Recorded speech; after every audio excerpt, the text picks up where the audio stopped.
O eletrizante capítulo 16, principalmente a segunda parte, veremos no domingo próximo e no outro. Mas hoje vamos lidar com um momento muito especial. Eu custei muito a encontrar um tema para esta mensagem. Durante a semana, minha vontade era botar o tema dessa mensagem de Confissões de Paulo. E depois outros nomes vieram e, ao final, eu achei que o ideal seria lidar com essa temática, motivações e prioridades. Porque isso aqui movimentou a vida de Paulo durante todo o seu ministério. E é o que acontece para o bem ou para o mal em nossas vidas. Nós vamos bem ou mal em função de motivações, verdadeiras ou falsas. Vamos bem ou mal por nos submetermos corretamente ou não às prioridades que a palavra de Deus nos impõe em diversas áreas da nossa vida. Na vida de Paulo, em particular, diziam respeito ao seu próprio chamado. Mas nós sabemos que erros e acertos caminham muito em torno de motivações e prioridades. Vamos ler dos versos 14 até o 33 e depois vamos orar e comentar um pouco. Acompanhe na sua Bíblia. Romanos capítulo 15, dos versos 14 até o 33. Meus irmãos, eu mesmo estou convencido de que vocês estão cheios de bondade e plenamente instruídos, sendo capazes de aconselhar uns aos outros. A respeito de alguns assuntos, eu lhes escrevi com toda franqueza, principalmente para fazê-los lembrar-se novamente deles, por causa da graça que Deus me deu, de ser um ministro de Cristo Jesus para os gentios, com o dever sacerdotal de proclamar o Evangelho de Deus, para que os gentios se tornem uma oferta aceitável a Deus, santificados pelo Espírito Santo. Portanto, eu me glorio em Cristo Jesus, em meu serviço a Deus. Não me atrevo a falar de nada, exceto daquilo que Cristo realizou por meu intermédio, em palavra e em ação, a fim de levar os gentios a obedecerem a Deus pelo poder de sinais e maravilhas e por meio do poder do Espírito Santo ou do Espírito de Deus. Assim, desde Jerusalém e arredores até o Ilírico, proclamei plenamente o Evangelho de Cristo. Sempre fiz questão de pregar o Evangelho onde Cristo ainda não era conhecido, de forma que não estivesse edificando sobre alicerce de outro. Mas antes, como está escrito, hão de vê-lo aqueles que não tinham ouvido falar dele, e o entenderão aqueles que não o haviam escutado. É por isso que muitas vezes fui impedido de chegar até vocês. Mas agora, não havendo nestas regiões nenhum lugar em que precise trabalhar, e visto que há muitos anos anseio vê-los, planejo fazê-lo quando for à Espanha. Espero visitá-los de passagem e dar-lhes a oportunidade de me ajudarem em minha viagem para lá, depois de ter desfrutado de um pouco da companhia de vocês. Agora, porém, estou de partida para Jerusalém, a serviço dos santos, pois a Macedônia e a Acaia tiveram a alegria de contribuir para os pobres dentre os santos de Jerusalém. Tiveram prazer nisso e, de fato, são devedores aos santos de Jerusalém. Pois se os gentios participaram das bênçãos espirituais dos judeus, devem também servir aos judeus com os seus bens materiais. Assim, depois de completar essa tarefa, de ter a certeza de que eles receberam esse fruto, irei à Espanha e visitarei vocês de passagem. Sei que quando for visitá-los, irei na plenitude da bênção de Cristo. Recomendo-lhes, irmãos, por nosso Senhor Jesus Cristo e pelo amor do Espírito, que se unam a mim em minha luta, orando a Deus em meu favor. Orem para que eu esteja livre dos descrentes da Judéia e que o meu serviço em Jerusalém seja aceitável aos santos. de forma que, pela vontade de Deus, eu os visite com alegria e, juntamente com vocês, desfrute de um período de refrigério ou de refrigério. O Deus da paz seja com todos vocês. Amém. Oremos. Mais uma vez, Pai querido, eu te agradeço por cada pessoa aqui, as pessoas que nos visitam, muito obrigado pela vida de cada um. E eu peço agora a Ti, em nome de Jesus, ó Pai, que a Tua palavra venha ao encontro dos nossos corações, nos confrontando, ó Deus, nos edificando, corrigindo, ensinando. Meu clamor é que o Senhor ministre da Tua parte aos nossos corações. Assim eu te peço, ó Pai Santo, em nome de Jesus. Amém. O que nos leva, irmãos, a fazer alguma coisa em favor de alguém? Muitas respostas podem ser dadas aí. Mas eu creio que a melhor resposta seria uma motivação correta. Como nos comportamos diante de uma prioridade que sabemos, que conhecemos, mas que coloca em xeque nossos interesses, prazeres, até legítimos. Mas uma prioridade conhecida está diante de nós e diante de uma responsabilidade moral, sabemos que devemos fazer aquilo que entendemos como, naquele momento, prioritário, no lugar de alguma outra coisa que eu gostaria e é legítimo que eu faça, mas eu sei que não é para fazer o que eu quero agora. Agora é para fazer aquilo que eu preciso. Como lidamos com isso? São duas questões delicadas. Pois é sobre isso que esse trecho do capítulo 15 da carta que Paulo escreve aos Romanos está falando. É um pouco disso que o apóstolo Paulo nos mostra aqui nesses versos 14 a 33. No verso 14, diz assim: meus irmãos, eu mesmo estou convencido de que vocês estão cheios de bondade, estão plenamente instruídos e por isso são capazes de aconselhar-se uns aos outros. Paulo está destacando, fazendo questão de destacar 3 áreas fortes dessa igreja em Roma. Eles estão cheios de bondade. Eu acredito que isso tem a ver com uma vida piedosa, uma vida temente ao Senhor, e isso sendo demonstrado num relacionamento fraterno e cuidadoso com os de dentro e com os de fora da igreja de Cristo.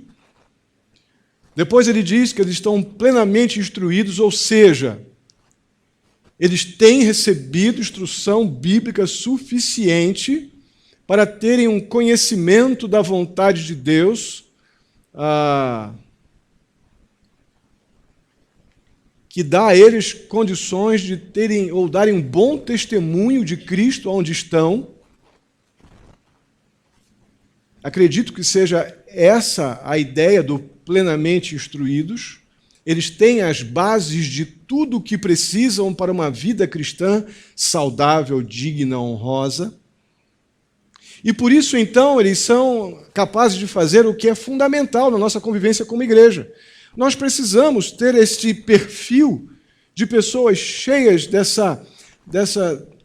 de uma relação íntima com Deus, trazendo um relacionamento entre nós bondoso, misericordioso, capazes de vivenciar as verdades bíblicas, os fundamentos da fé, com perseverança, com seriedade, com dedicação, com honestidade. A palavra, sem dúvida, chave aqui é a palavra lealdade para com Deus, não uma lealdade dividida com interesses, com carnalidades ou com coisas que cercam a nossa vida, mas uma lealdade integral ao Senhor. Eu creio que, lidando com fundamentos, aqueles crentes em Roma tinham isso e por isso eles eram capazes de fazer aquilo que nós precisamos ser capazes de fazer entre nós, suprir um ao outro, nos aconselharmos mutuamente e biblicamente, para que nós sejamos capazes de lidar com as demandas da vida. Lógico, a gente só aconselha quem quer conselho. Eu não posso aconselhar uma pessoa que não quer conselho. Mas desde que a pessoa do outro lado esteja disposta a ouvir, nós precisamos sempre estar dispostos a ministrar. Eu creio que essa era a realidade da igreja a qual Paulo escreve esta carta. Mas aí vem um questionamento. Se esses crentes são tão bons, são tão legais, tudo gente boa, crentes piedosos, por que Paulo escreveu essa carta? Uma das cartas mais robustas teologicamente falando. Se Paulo testemunha que eles são tão legais, crentes piedosos, estão batalhando pela fé, por que Paulo então escreve uma carta tão extensa, com exposições sistemáticas de fundamentos da fé, fundamentos doutrinários, incrivelmente completos, muito bem posicionados, uma teologia sistemática sobre a obra da salvação, incrível temos aqui na carta que Paulo escreve aos Romanos, exatamente para um grupo de pessoas que ele diz, olha, vocês são joia. Eu creio que aqui nos versos 15 e 16 nós vemos os motivos de Paulo escrever essa carta. Paulo não está pessoalmente aqui. Paulo está, obviamente, é uma carta. Paulo está na casa de Gaio, lá em Corinto, na sua terceira viagem missionária. Ele está de Corinto enviando esta carta para os crentes em Roma, hospedado, então, como disse, na casa de Gaio. Ele não está, obviamente, ali ministrando a eles pessoalmente, mas ele escreve àqueles crentes com interesse, com uma carta direcionada especificamente para a edificação daqueles crentes, para a santificação daqueles crentes e para a glória de Deus. Esse é o grande alvo de Paulo ao escrever esta carta. Mas, pastor, de novo, então a pergunta acho que está sem resposta. Se eles eram tão joias assim, por que Paulo está escrevendo, então, para eles uma teologia bíblica tão completa, tão bem escrita, tantas informações que nos confrontam de uma forma a buscar uma vida cristã diferente? É porque o apóstolo Paulo sabe perfeitamente das necessidades do homem pecador. A preocupação de Paulo não era mandar uma carta com novidades para Roma, para os crentes de Roma. A preocupação de Paulo não era renovar, não era inovar, não era inventar. Era reiterar. Era ensinar de novo. Falar daquilo que é fundamental na vida do homem, da pessoa que uma vez que confessou Jesus Cristo como Senhor, não pode faltar isto em momento nenhum. E Paulo reitera, Paulo não inventa. Paulo não está tentando ser um popstar do primeiro século na igreja de Roma, porque ele era o missionário da época, não. Esta carta ela está sendo enviada com um conteúdo que, segundo o apóstolo Paulo, já era conhecido deles. Paulo não tem nenhum motivo e nenhuma intenção de inventar nada. O que eles precisam é estar completamente firmes naquilo que os tornou essas pessoas cheias de bondade, plenamente instruídos e capazes de aconselhar uns aos outros. Irmãos, no que diz respeito à palavra de Deus, geralmente inovar é sinônimo de inventar. E no que diz respeito às Escrituras, inventar normalmente leva aquele que inventa e pronuncia suas invenções e gera na vida daquele que ouve apostasia. A palavra apostasia significa negação da fé. Porque a palavra de Deus não precisa ser mudada. Ela precisa ser pregada. O Espírito Santo convence o pecador das verdades que libertam. E o pecador vive capacitado pelo poder de Deus, aquilo que está nas Escrituras. O verso 15, o apóstolo Paulo deixa bem claro. Eu quero lembrar novamente. Essa é a expressão que está no verso 15. Lembrar novamente. Gozado que nós nos tornamos muito rapidamente O nosso ouvido fica meio seletivo quando começamos a ouvir coisas que julgamos que já sabemos. É exatamente aí que a gente cai. É exatamente aí que começa a ruína. Quando julgamos que não precisamos mais estar fundamentados ou aprofundar cada vez mais os fundamentos da nossa fé, e a ruína vem daí. Me consola muito ver o apóstolo Paulo com esta preocupação, dizendo: quero lembrar novamente a vocês o que vocês tecnicamente já sabem. E eu tenho visto que até, e tenho ouvido que vocês têm até vivido. Mas o problema não é o que vocês já têm ou já conquistaram, o problema é o que vocês vão fazer para continuar tendo, continuar sendo e continuar fazendo aquilo que o crente deve fazer na sua postura, na sua posição como igreja de Cristo Jesus. E o que o apóstolo Paulo lembra não é outra coisa a não ser os fundamentos da nossa fé. E esse fundamento dos apóstolos, irmãos, na verdade, que eu tenho batido tanto aqui nos últimos tempos, são aquelas verdades que eu vou chamar de antigas. Antigas porque elas já existem há muito tempo, mas de forma alguma defasadas, ou atrasadas, ou menos importantes. Muito pelo contrário. É tudo que o ser humano precisa, porque envolve a obra de Cristo em favor de pecadores mortos em pecados e delitos. E essa história da cruz, tudo que envolve as verdades que lidam com a nossa salvação, precisam ser sempre recontadas. E de forma alguma substituídas por alguma coisa nova, mais interessante.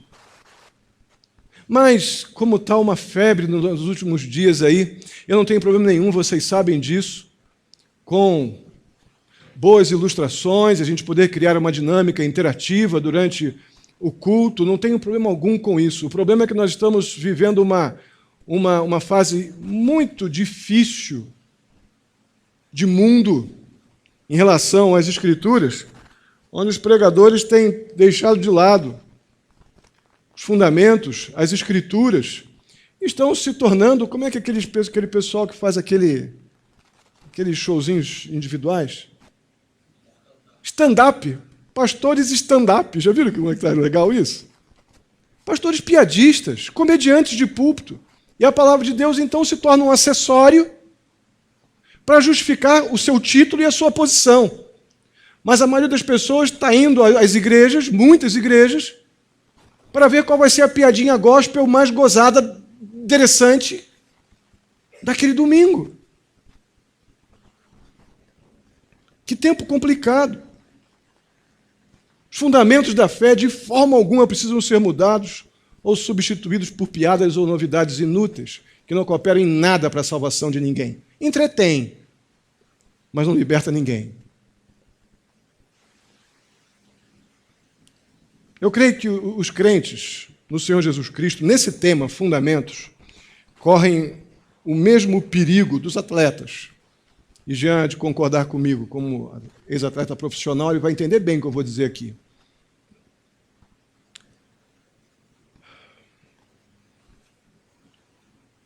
Eu, quando estava fazendo essa ilustração aqui, pensei no Brasil e Alemanha na Copa do Mundo. Todo mundo lembra, né? Agora estou inventando aí que vão jogar de novo um amistoso aí, vou tomar outra lavada. Interessante que o atleta profissional, ele até se tornar profissional, Jean, quantas horas você passou treinando fundamentos? O tempo todo? Todos os treinos tinham fundamento? 15 anos de vida profissional? Todos os treinos tinham fundamentos.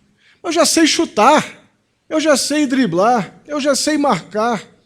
No tempo, quando eu jogava basquete, a gente ficava lá, aquela coisa monótona, né? De aprender todos os movimentos, tal. Eu estava Davi e Luísa lá. Estou vendo o Maurício aqui. Cadê Maurício? Eu não esqueço, você quebrou a minha tabela. Seja bem-vindo, um prazer estar com você aqui, com a sua esposa.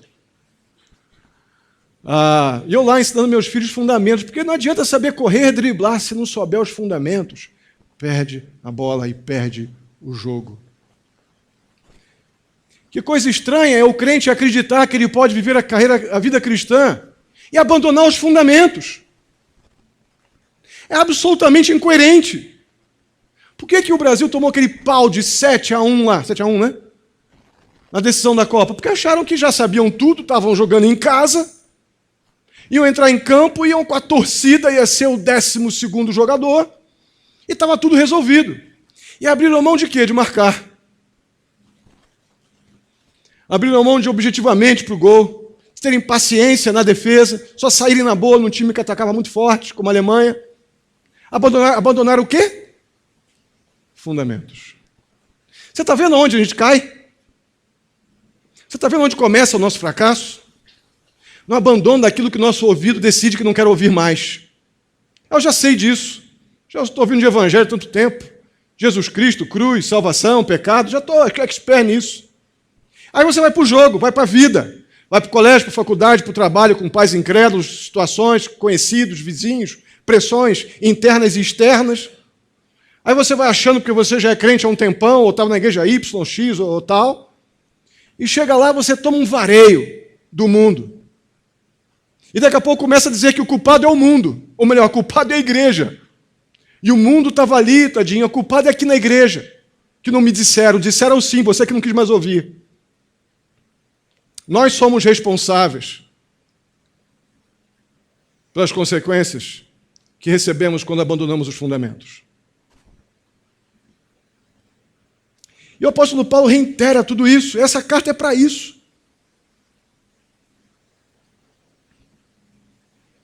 É triste, ou talvez tristemente comum, o crente ele perde o foco dos fundamentos da fé, aquilo que solidifica a nossa fé. Lembrar desses fundamentos deve gerar em nosso coração uma postura de gratidão contínua e temor ao Senhor. Mas quando eu não tenho essas verdades que envolvem a minha salvação, eu não tenho gratidão e muito menos temor ao Senhor. Por isso eu faço o que quero e vivo uma vida religiosa. Depois não sabe por que o pecado dá na minha cara e me arrebenta. É exatamente isso que acontece. A questão é que o crente ele perde o foco dos fundamentos, aí começa a prestar atenção na gravata do pastor, na falta de gravata do pastor, que o pastor falou, deixou de falar, que a igreja estava cinza, amarela, azul, que o ventilador estava funcionando ou não estava funcionando. Começa então a ficar procurando coisinhas sem importância, sem valor salvífico nenhum. Cria um problemão enorme por causa disso e simplesmente se coloca naquilo que Jesus disse lá em Mateus capítulo 23, verso 24. Coam todos os mosquitinhos, mas engolem um camelo inteiro. São que esperem procurar mosquitinho, tudo quanto é lado. Olha lá, olha o sapato do pastor, olha a cara do irmão, não falou comigo hoje. Aquelas coisinhas que ele sabe fazer. Aí chega no trabalho, chega em casa, agora, com o marido, com uma esposa não crente, amanhã no trabalho com um patrão ruim, um ambiente difícil, de escola, de faculdade. Aí engole um camelo inteiro, porque lá você não pode dizer nada, né? Senão você perde o emprego. Mas aqui eu posso abrir a boca, afinal de contas aqui eu não vou perder nada. Perde sim. Perde consolação, graça do Espírito de Deus, perde a alegria do período de adorar o Deus que te salvou e estar profundamente grato por isso. Perde a capacitação de Deus para lidar com os enormes desafios que já vão começar amanhã, talvez chegando em casa daqui a pouco. Perde sim, perde muito.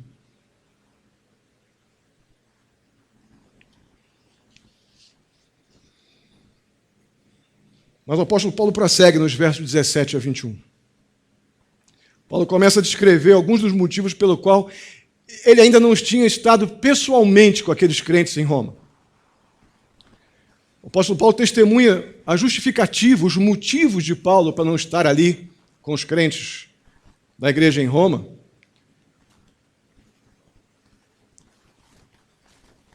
Ele coloca num tipo de um testemunho de que Deus estava com ele o tempo todo no seu ministério missionário de pregação da palavra de Deus.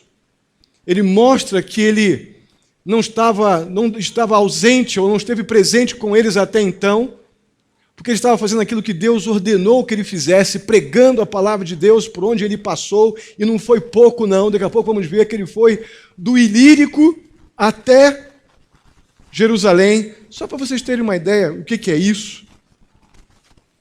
Você tem um mapa aí na sua frente, região do Ilírico está aqui, vocês estão vendo aí o vermelhinho?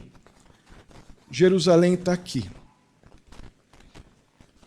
O texto dos versos 17 ao 21, o apóstolo Paulo vai dizer que ele estava pregando o evangelho nesse trechinho aí. Mais de 3.000 quilômetros entre terra e mar. Ele estava meio ocupado. Ele não estava pessoalmente ainda com eles, não é porque ele não queria. É porque ele estava fazendo aquilo que Deus ordenou que ele fizesse. E ele, então, justifica a sua ausência, dando esse tipo de motivo. Eu não estava pessoalmente com vocês, porque eu estava ministrando e Deus me capacitou a fazer isso. E no verso 19 diz que ele testemunhava, proclamava o Evangelho, e o Espírito Santo de Deus era visto através de sinais e milagres ou maravilhas. No verso 19 diz assim: irmãos, eu não tenho problema nenhum com isso. Nenhum. Paulo não está dizendo aqui que a única maneira de nós vermos o poder de Deus é através de sinais, coisas que podem acontecer externamente. Paulo não está dizendo isso. Paulo está dizendo que no ministério dele, nas realidades apostólicas do seu ministério, ele estava pregando o evangelho em lugares onde o evangelho não tinha chegado ainda. E Deus estava permitindo a pagãos, a judeus, mas principalmente gentios, que eles vissem o poder de Deus agindo através da vida daquele homem que Deus levantou para ministrar a liberdade da escravidão, do pecado, a vida daqueles homens através de Jesus Cristo. Eu não tenho problema nenhum por essas realidades aqui. Nós sabemos que no nosso testemunho, como crentes, nem todos os momentos da nossa vida cristã, quando anunciamos o Evangelho a alguém, o poder de Deus, isso não acontece. Na maioria das vezes não vemos nada de grandioso ou maravilhoso externamente. Esperamos que aconteça uma obra completa, uma completa transformação dentro da vida das pessoas, e isso é mediado pela obra do Espírito Santo, que age convencendo o pecador do pecado. O nosso papel é anunciar corajosamente a mensagem libertadora do Evangelho a pecadores. Mas o fato é que fazemos isso e não temos essas evidências grandiosas, como o apóstolo Paulo tinha, e em particular, repito, precisamos lembrar que Paulo era o apóstolo de Cristo no período fundacional da igreja. E isso aqui era para acontecer com essa intensidade mesmo. Paulo levou o evangelho a lugares onde nunca o evangelho tinha chegado. Olha a extensão que foi isso. Esses sinais e maravilhas, então, acompanhavam, sem dúvida alguma, a sua pregação como provas cabais e incontestáveis de que Deus estava no meio deles ali, que a mensagem de Paulo era aquilo que vinha de Cristo Jesus e era digna de ser levada a sério. Mas Paulo, no verso 20, diz que ele não queria fazer isso. Eu quero apenas dar o pano de fundo para os irmãos, lembrar que ele está nessa fase aqui, dizendo, justificando o porquê que ele não estava pessoalmente com os crentes, ali em Roma. E ele volta então a dizer que o objetivo dele era pregar o evangelho onde o evangelho não havia ainda sido pregado.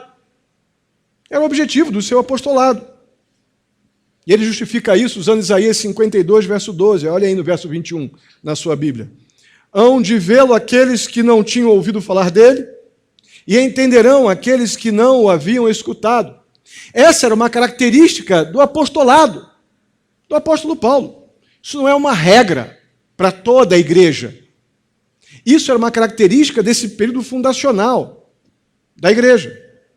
Isso explica, então, o porquê que o apóstolo Paulo não tinha ido pessoalmente ainda a Roma. Verso 22 diz, é por isso que muitas vezes fui impedido de chegar até vocês. Porque o chamado apostólico dele era estabelecer fundações, pregar o fundamento, onde o evangelho ainda não tivesse sido proclamado. A igreja de Roma já tinha o fundamento. Já havia sido pregado o evangelho ali. Os santos estavam cheios de bondade, plenamente instruídos, eram capazes de aconselhar uns aos outros. Então, ir a Roma naquele momento não era o caso. E ele se justifica, ou ele apresenta a sua justificativa, os seus motivos, melhor dizendo, em cima do cumprimento da sua missão, cumprimento cabal do seu trabalho. Irmãos, eu pensava bastante nisso aqui esses dias. Como pelos motivos mais banais nós nos desviamos daquilo que nos propomos diante de Deus a fazer. Pelos motivos e interesses mais banais. Nós deixamos de lado as coisas que nós dizemos aqui, geralmente 31 de dezembro, Senhor, esse ano vai. Esse ano eu vou ser, eu vou fazer, e vou dar, vou isso e aquilo. E pelos motivos mais inúteis. Perdemos a direção, perdemos o foco. É admirável vermos como o apóstolo Paulo tem convicção do seu chamado e uma postura diligente, obediente, que eu desejo para nós, para mim e para vocês. E vamos orar daqui a pouco por isso. Agora, nos versos 23 a 29, Paulo não descarta a sua ida a Roma, de jeito nenhum. Ele quer visitar os crentes romanos, e a boa notícia desse parágrafo aqui, desse bloco dos versos 23 a 29, que ele diz, eu vou estar aí com vocês sim. O verso 23 ele deixa claramente, eu vou estar com vocês. Roma vai ser passagem para a Espanha, para onde Paulo irá ainda pregar o Evangelho, porque lá o Evangelho ainda não chegou, os fundamentos não estão lá plantados, ele diz que vai lá, é caminho. Mas a má notícia é que isso ainda pode demorar devido às prioridades de Paulo. E entra mais uma vez um ponto para a gente pensar. Seria um motivo de grande conforto para o apóstolo Paulo ir logo para Roma. Em Roma ele seria suprido financeiramente, ele diz aqui no verso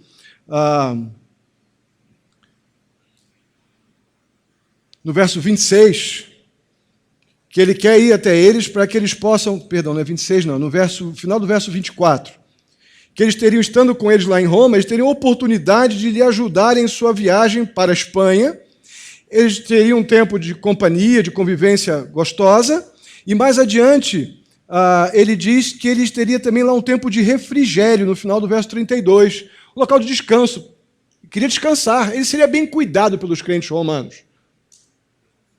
É bom descansar, é bom ter recursos para poder continuar viajando, para a sua própria manutenção.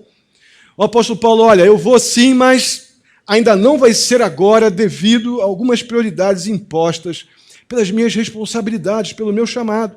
Uma tarefa final eu tenho que fazer, tem que ser cumprida antes de ir para a Espanha. Lembra, Paulo está aqui, Paulo está em Corinto. Paulo está aqui. Tá? Paulo está em Corinto, na casa de Gaio. Aí ele diz a esses crentes de Roma o seguinte, olha, fiquem tranquilos, eu vou aí sim, eu só vou fazer uma coisa muito importante. Ele diz que ele vai dar um pulinho ali em Jerusalém, 3.000 quilômetros, uma parte de barco, outra parte de camelo, ou jumento, o que você quiser. 3.000 quilômetros, dá um pulinho ali em Jerusalém, e Roma está aqui, Cadê o pontinho? Opa! Pontinho está aí? Roma está aqui em cima. Ao norte da Itália. Ele, em vez de sair daqui de Corinto para Roma, que daria uns 600 quilômetros, ele vai dar um pulinho ali, 3.000 quilômetros de Jerusalém, porque ele tem umas prioridades ali para resolver. Tem coisas que ele não pode deixar de fazer. É evidente que essa missão, esse comprometimento, esse compromisso que ele tem em ir a Jerusalém deve ser algo de uma altíssima prioridade.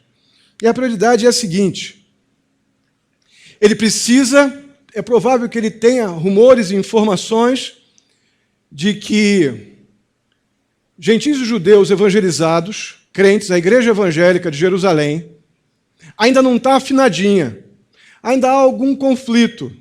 E agora, depois dos judeus receberem as bênçãos espirituais, fruto dos gentios receberem as bênçãos espirituais, fruto daquela rejeição inicial dos judeus, e os crentes agora, os gentios, são fruto do evangelho ter chegado, um dos frutos do evangelho ter chegado até eles. Agora, os gentios, é que devem estar abençoando com bens materiais a vida dos judeus, isso tudo em Jerusalém.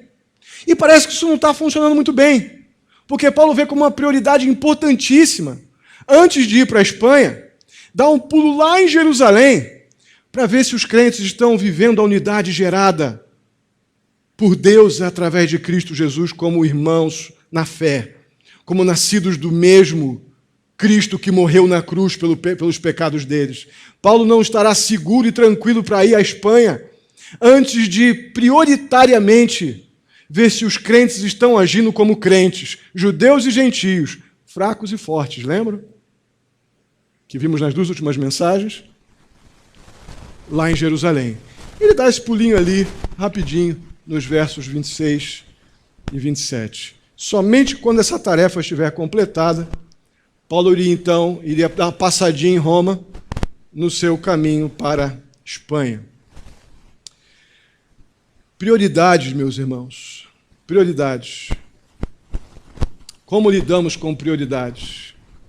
Como estaria a nossa vida cristã se fôssemos mais zelosos com as prioridades?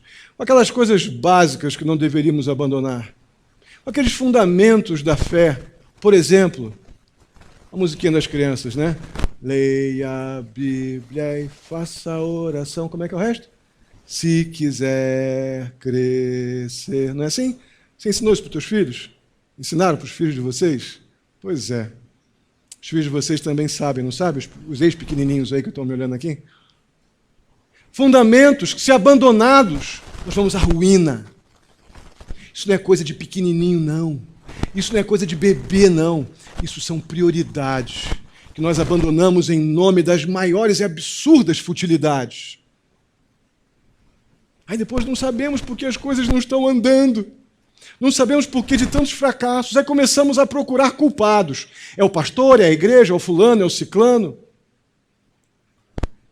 Quando a postura deveria ser de: Senhor, tem misericórdia, que eu tenho pecado contra ti. Me ajuda a recomeçar das bases. Me ajuda a recomeçar, me capacita a recomeçar daquilo que eu não deveria ter abandonado. Pedra sobre pedra, cuidando de fundamentos. Que a minha prioridade seja te adorar. Que a minha prioridade seja te buscar. Depois, aquilo que pode me gerar prazer, e seria muito prazeroso para Paulo estar com os crentes em Roma, mas não antes de cumprir com as minhas prioridades. Irmão, se o Senhor, o nosso Deus, o nosso Salvador, Jesus Cristo não for a nossa prioridade, o que vai ser? Onde é que você quer colocar a tua confiança? A tua esperança vai estar pousada em cima do quê? Já tentou botar uma coisa muito importante, sólida, numa superfície flácida? O que acontece? Ela afunda. Muitos têm afundado na vida cristã porque estão tentando colocar sua confiança e esperança em coisas completamente temporais e passageiras. Depois não sabe por que está afundando. Ou eu ponho a minha esperança e confiança no forte fundamento que tenho recebido, naquilo que já confessei crer na minha vida como crente no Senhor Jesus, ou os fracassos vão estar nos marcando muito profundamente, tanto a alma quanto a carne, porque dói. Paulo termina com os versos 30 a 33 com um pedido, com um apelo de oração. Fica claro no verso 30 que o apóstolo Paulo ele considera absolutamente indispensável que os crentes orem por ele. Um homem, irmãos, eu estava pensando aqui nessa... Às vezes a gente fica reivindicando, né? Não que alguns grupos, né, por aí que acreditam, entendem que a igreja boa é a igreja que fala em línguas, que tem profecia, que tem isso e aquilo. Se não questionam que a salvação vem unicamente de Cristo Jesus, seus modos operantes, Deus vai ensiná-los no tempo devido. Não são menos salvos do que nós. A questão é, a postura do apóstolo Paulo, ela é tão piedosa, ela é tão cuidadosa. Ele diz que a oração é fundamental na sua postura de humildade e sujeição. O apóstolo Paulo ele evangelizou nada mais nada menos que de Jerusalém até o Ilírico, toda a região da Macedônia ali. Nosso vizinho, talvez, a gente quer falar em línguas, né? A gente quer um monte de coisa, um monte de efeitos especiais, gospel, né? Evangélico, né? Para se achar alguma coisa, e esquece dos fundamentos, não sabe mais chutar uma bola, não sabe mais orar, não sabe mais ler a Bíblia, mas quer falar em línguas e quer profetizar. Fazer o quê? Que loucura!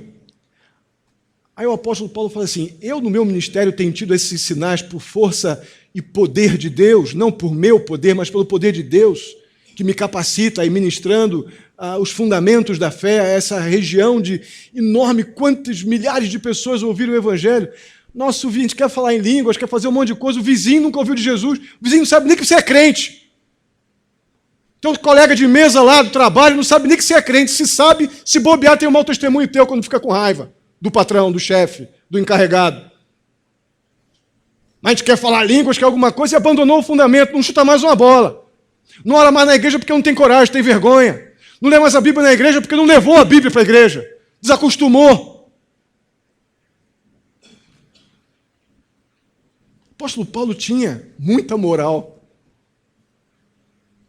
e uma humildade imensa para dizer, orem por mim, eu preciso que vocês orem por mim.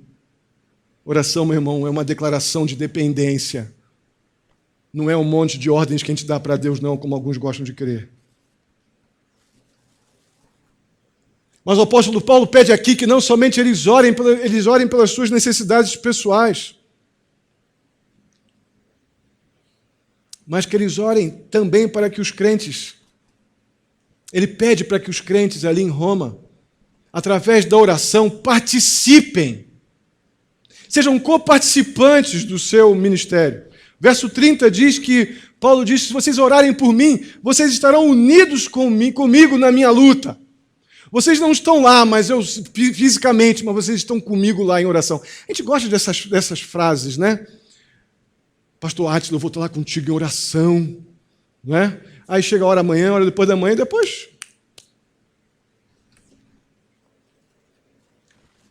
Paulo diz, olha, não deixem de orar por mim, eu recomendo que vocês orem por mim nas minhas muitas lutas e vocês estarão lá comigo. Mas eu quero destacar 3 momentos rapidamente desse pedido de oração, desse apelo de Paulo. 3 realidades ou 3 verdades que constam desse pedido. A primeira delas é que Paulo pede no verso 31, quero que vocês orem, meus irmãos, para que Deus me livre dos descrentes da Judéia. Pedidinho bom, hein? Paulo não está indo à Judéia, a região ali onde está Jerusalém, para fazer nenhum tipo de campanha evangelística, não, irmãos. Quem tinha que ser evangelizado na Judéia já foi. Os que ouviram e rejeitaram, Paulo agora não está indo para eles, não. Eles que amadureçam ou continuem rejeitando. Eu estou indo pelos crentes, judeus e gentios, para que eles se comportem como crentes, eu vou ali ministrar a eles. Eu vou renovar eles no ânimo, nos fundamentos da fé que eles precisam para continuar firmes, para que possam testemunhar a esses que até aqui não quiseram se render ao Evangelho. Ele não está indo fazendo nenhum tipo de campanha missionária ou evangelística, não. Ele está indo ministrar aos santos de Jerusalém, aos crentes de Jerusalém. O segundo pedido que Paulo faz, que os crentes de Roma orem por ele. Irmãos de Roma, orem para que o meu serviço ali em Jerusalém seja aceitável, que eles me ouçam. Irmãos, não tem nada que um pregador do Evangelho mais queira do que ser ouvido. De que o Evangelho que ele ministra da parte de Deus seja recebido. E ele ora para que Deus, por misericórdia, permita que aqueles crentes ali da Judéia ouçam. Tanto judeus como gentios. Mas, em particular, o motivo principal é que os judeus aceitem a participação dos gentios na vida deles com recursos financeiros, porque isso mexeria no orgulho da judeusada. E Paulo pede, orem por mim nisso. E, finalmente, verso 32, Paulo pediu oração para que, pela vontade de Deus, ele pudesse visitá-los com alegria. Juntamente com vocês, ele queria desfrutar de um período de descanso, de um período de refrigério, mas não antes de ir a Jerusalém. Vocês sabem como é que essa oração foi respondida? Não vou entrar em detalhes aqui, mas lá em Atos, capítulo 20, até o capítulo 28, tem essa narrativa. Sem dúvida, Deus estaria livrando o apóstolo Paulo de judeus incrédulos. Ele chegaria em segurança em Roma, sim, mas ele chegaria lá graças à sua prisão pelo Império Romano. Ele chegaria em Roma, sim, totalmente protegido dos incrédulos da Judéia, pela guarda pretoriana romana, protegidíssimo. Mas ele chegaria lá, Deus atendeu as orações feitas pelos crentes. Sabe qual é o nome disso, irmãos? Soberania de Deus sobre os nossos planos. O coração do homem pode fazer planos, mas a resposta certa? Você crê nisso mesmo, de verdade? Amém. Mesmo que o apóstolo Paulo não tivesse conseguido, meus irmãos, chegar ali até os crentes de Roma, eles poderiam estar completamente tranquilos, seguros, com grande conforto em saber que o Deus da paz, da bênção que Paulo ministra à vida daqueles homens ali, daquelas pessoas crentes em Roma, capítulo 3, verso 33, o Deus da paz esteja com vocês. Mesmo que Paulo não chegasse até lá pessoalmente, eles poderiam estar seguros que o Deus da paz estava seguramente com eles. Paulo poderia estar ausente, mas Deus não.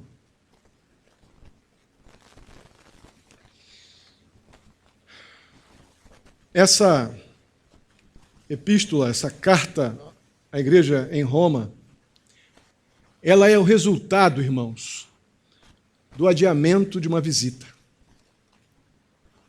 Esse tratado teológico que impactou a história da cristandade, que gerou nada mais, nada menos que a reforma, que agora vamos comemorar esse ano, os 500 anos da reforma.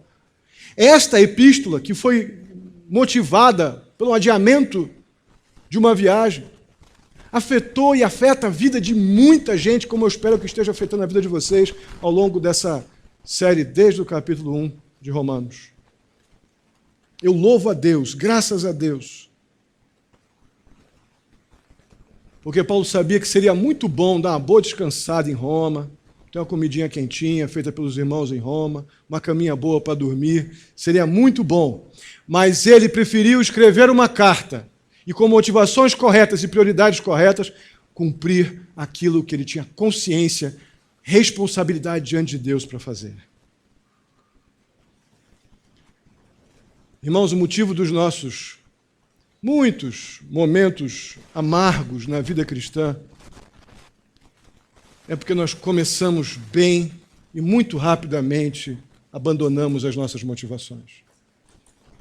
Somos cheios de convicções e propostas que vamos ser, que vamos fazer e vamos acontecer, e pelas banalidades da vida, por interesses temporais, a gente se desvia das prioridades que sabemos que não devíamos nos desviar. Abandonamos muito rapidamente os fundamentos. E se não lembramos dos fundamentos, não temos um coração grato. E se não temos um coração grato pela salvação que recebemos, não adoramos. E se não adoramos o Rei, não temos temor ao Senhor para dizer não ao pecado, aí afundamos. E ficamos com aquela vidinha medíocre, miserável, quando podíamos estar vivendo honrosamente como servos, capacitados por Deus, com o poder de Deus, mediado pelo Espírito Santo, servindo entre nós, uns aos outros, e servindo com a boa nova do Evangelho as pessoas que estão indo para o inferno ao nosso redor. Vamos ficar de pé, vamos orar, estaremos encerrando nosso culto. Mas eu quero muito que a gente avalie tudo o que foi dito. O apóstolo Paulo nos dá uma referência tão poderosa de motivação e prioridades, nos dá uma referência tão inquestionável da necessidade de não abandonarmos os fundamentos, porque isso afeta toda a nossa vida cristã. E você talvez tenha chegado aqui bem confuso hoje. Talvez você tenha chegado aqui procurando todo tipo de mosquitinho e pulguinha para justificar suas tristezas, mágoas, angústias, medos, mas está engolindo camelo de segunda a sábado. Aí acha que tem que chegar aqui no domingo procurando mosquitinho para se justificar. Para com isso. Abandona isso, que isso aí frustra, não restaura, não nos renova, não traz esperança, não consola. Para com isso. Volta aos fundamentos. Paulo chegou em Roma de um jeito completamente diferente do que ele imaginava. Chegou com algemas, protegido pela guarda pretoriana. Mas chegou. E Deus continuou usando Paulo soberanamente. Renda-se, meu irmão. Renda-se. A poderosa e soberana mão de Deus. Deposite sua confiança nos fundamentos da fé que nos fortalecem para tudo. E aí sim, motivados corretamente, com prioridades bem ajustadas, mande uma carta, vá pessoalmente, faça o que Deus te orientar a fazer, mas você será útil. Você fará diferença na vida das pessoas. Deus vai usar você, porque você não o abandonou nos fundamentos. Não ficou procurando coloridos, shows, luzes, mas continuou procurando, buscando o Senhor. Aquele que não falha. Paulo podia não ter estado pessoalmente, mas o Deus da paz estava sempre lá. Amém? Vamos orar. Bondoso e amado Deus, muitíssimo obrigado. Muitíssimo obrigado pela Tua palavra que vem em nossa direção de maneira tão carinhosa, paciente. Muito obrigado. Eu peço em nome de Jesus, se alguém aqui entrou com motivação errada nesta noite, se entrou mais preocupado com as coisas temporais do que com os fundamentos, que são a base de tudo em nossa vida cristã, eu peço em nome de Jesus que o Senhor, mediante a obra do Teu Espírito Santo, esteja convencendo, ó Pai, de que a direção é outra a seguir. Precisamos ter uma postura de gratidão diante do Deus de amor, de um Deus de justiça, de um Deus soberano, que permite que as coisas aconteçam ao nosso redor unicamente por causa dos seus decretos e não por causa de qualquer outra coisa. O Senhor continua Deus bom e soberano. Ajuda-nos, ó Deus, a depositar toda a nossa confiança neste forte fundamento. Aí sairemos daqui com esperança. Aí sairemos daqui, ó Deus, com prioridades renovadas, com coragem. Eu peço em nome de Jesus por aquele que entrou abatido e clama em nome de Jesus que saia com os olhos fixos em Jesus, o autor e consumador da nossa fé. Muito obrigado pela Tua palavra. Leva-nos em segurança para os nossos lares. Dá-nos uma semana em tudo protegida, guiada pelo Senhor. Pedimos pelos enfermos, ó Pai, nossa irmã Exaltina. Clamamos, ó Deus, pela sua recuperação, que ela possa logo estar conosco novamente. Outros enfermos, tivemos a alegria do Senhor Ari aqui conosco hoje. Continua dando saúde, coragem para ele continuar, prosseguir na sua vida como um homem temente ao Senhor, Dona Ormi. Ser com os enfermos, ó Pai, que não estou nomeando aqui. Ser com cada um, ó Pai, dá a eles da Tua provisão, ó Pai, da esperança, consolação e, segundo a Sua vontade, o livramento da enfermidade. Assim eu te peço, muito agradecido, em nome de Jesus. Que a graça do nosso Senhor e Salvador Jesus Cristo, o amor de Deus, nosso amado Pai, a comunhão e a consolação do Espírito Santo esteja sobre a vida de cada um de vós, queridos irmãos, hoje e até a vinda do nosso Senhor Jesus Cristo. Amém e amém. Que Deus os abençoe. Podem sentar. Tenha seu tempo de oração. O pastor Átila e Cíntia estarão à porta para cumprimentar os irmãos na saída.